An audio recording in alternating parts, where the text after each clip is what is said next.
Welcome to my series of video tutorials on how to prepare Form 990-EZ information return for small tax-exempt organizations. I'm David McCree. I'm a CPA, and you can find me on the web at myform990ez.com. Part 3 on page 2 is required to be completed by all 501c3 and all 501c4 organizations. It's optional for other types of organizations like a 501c7 social club, for instance, or a 501c6 business league, and others. Part 3 is where the organization shows how much of its money was spent on its mission. Most organizations don't put nearly enough effort into this part of the form, when in fact it might just be the most important part of the Form 990-EZ. Only money spent in the direct conduct of the organization's mission is shown in Part 3, lines 28 through 32. Management and general expenses and fundraising expenses are not shown here at all. So unless you did not have any management and general or fundraising expenses, line 32 will not be equal to line 17, which is total expenses, on the page 1 of the 990-EZ. There's not much room provided in this section, that's Part 3, to accommodate the detailed descriptions of your programs. In most cases, it's desirable to simply enter C Schedule O, like I've done here, and enter the descriptions on Schedule O. If Schedule O is used, be sure to put a mark in the box provided at the beginning of Part 3 to indicate that the organization has used Schedule O to provide answers to this part, so people will know where to go looking for the explanation. The first question in Part 3 asks, what is the organization's primary exempt purpose? Not much space is given for an answer, so you'll almost certainly need to enter C Schedule O and provide an answer there on Schedule O. You may be able to fit the answer on the line provided if you have a very simple organization, but even then it's not really recommended to do it that way. For instance, to help homeless persons might be acceptable, but to provide hot meals, medical and dental care, and addiction treatment and counseling to homeless persons in the downtown St. Louis, Missouri area, that would be a much more useful description to somebody who might be considering making a donation to your organization. Lines 28, 29, and 30 provide space to list and describe your 3 largest programs' activities. Most small organizations will lump all their activities together on line 28, since they're usually fairly tightly focused on one main activity. But if your organization has several different activities and you track the income and expenses separately for each activity, you should probably use a separate line for each program. For instance, if you're a local wildlife conservation organization and you provide education to schools and other groups, and you also have a couple of events each year to increase awareness of your organization and distribute educational materials, you could probably just group all the activities together under one description on line 28. However, if your organization helps homeless people by providing hot meals, providing free medical and dental care, and providing addiction treatment and counseling, each one of those activities would be a good candidate to appear on a separate line as a separate program. Of course, to accomplish that, your accounting transactions will have to be properly categorized in your accounting software to allow the expenses to be separated and presented separately on the Form 990-EZ. So let's have a look at what a typical program service description might look like as presented on Schedule O for a homeless services organization. So here I have a fictional organization presenting their information on Schedule O, and you notice the first couple of lines are dedicated to answering the question, what is the organization's exempt purpose? Okay, and I've already read that. So Part 3, line 28 is the next item that's listed, the explanation for line 28. And let's just read through it. Okay, this is for the meals program. In 2014, the organization served hot meals to an average of 100 homeless persons per day. Approximately 50 volunteers made this possible by donating nearly 10,000 volunteer hours of service to the organization. During the year, the organization received over 54,000 pounds of food items donated by local grocery stores and restaurants. This food is estimated to have a value of over $40,500. Okay, this is an adequate program service description. Now you could go on and on for the rest of the page and describe in whatever level of detail you want exactly what you did. Okay? What I've written here is adequate, and it does provide a measure of what the organization has accomplished.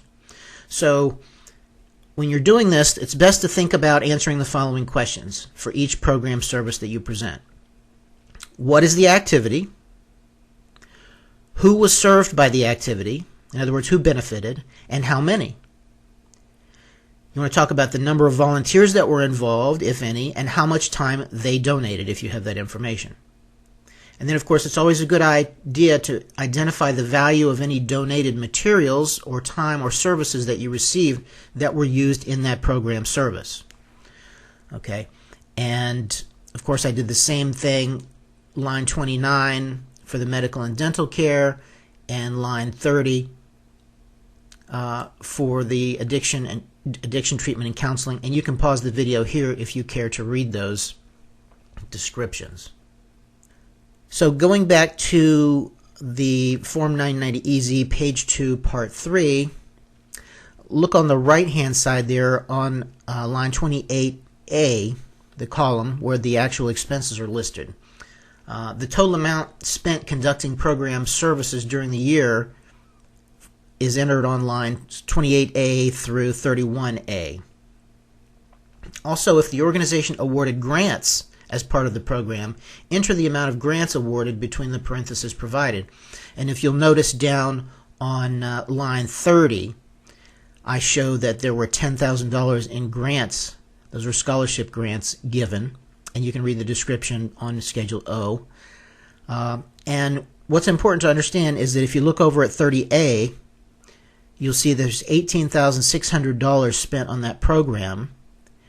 And the $10,000 that I show for grants, that is included in the $18,600.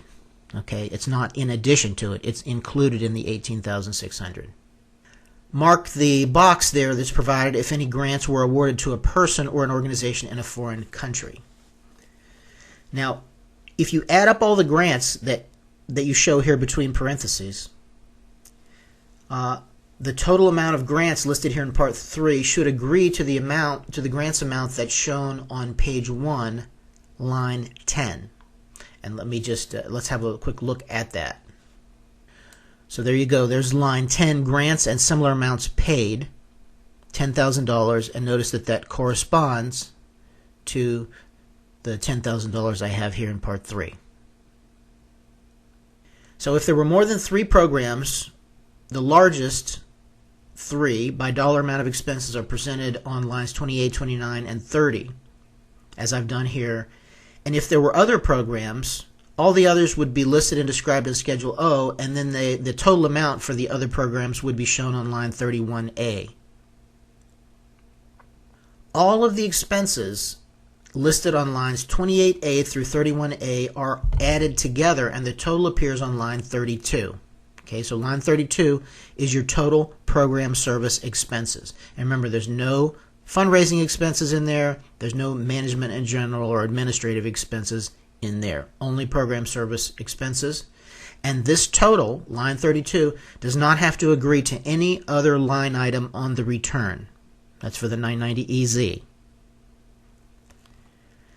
Be sure to put some care and effort into making this portion of the return useful to anybody trying to find out more information about exactly what your organization does and what activities it spends its money on. Prospective donors, as well as members of the media, like newspapers, bloggers, television stations, they may be looking very closely at this part of the return.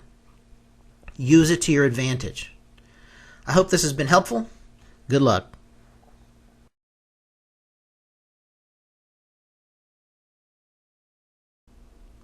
It's important to understand that all of these statistics and dollar amounts that we disclose in Part 3 in the way of descriptions, not all of those dollar amounts are recorded on Form 990EZ as an income or as expense. Some are. So for instance, where we talk about the receipt of 54,000 pounds of donated food items with a value of over $40,500, that $40,500 would be recorded by the organization as an income item and as an expense item, and they would appear as such on the Form 990EZ. However, if you look down to line 29 explanation, where we talk about the value of the time and services donated by doctors, dentists, and healthcare professionals, we estimate that it's worth over $180,000. We disclose that, but that would not be recorded and shown as an income item or an expense item on the Form 990EZ. Now, it might be shown on financial statements under generally accepted accounting principles, but it's not going to be shown on the Form 990EZ, except here in the description on Part 3.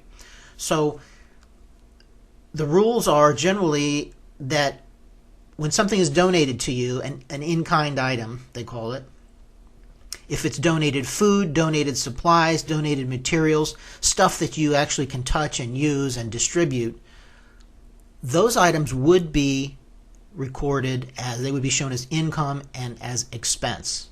Okay. However, if you receive donated services, if you receive the use of space or facilities as a donation, for instance, let's say the rent on your office space that you're using or program service building, if that's provided to you free of charge, you would not record the value of the rent as an in-kind donation on the Form 990EZ. Again, it might appear on your financial statements, but not on the 990EZ. Same thing for use of equipment. If you were allowed to use a delivery truck or something like that, you would definitely want to explain that here on Part 3 so you can show people how much support you have from the community. They're letting you use stuff at no charge or a reduced charge or whatever. So it's important to put it here, but that doesn't mean that it's going to actually appear in the expense total or in revenue. Thanks for watching my video tutorial.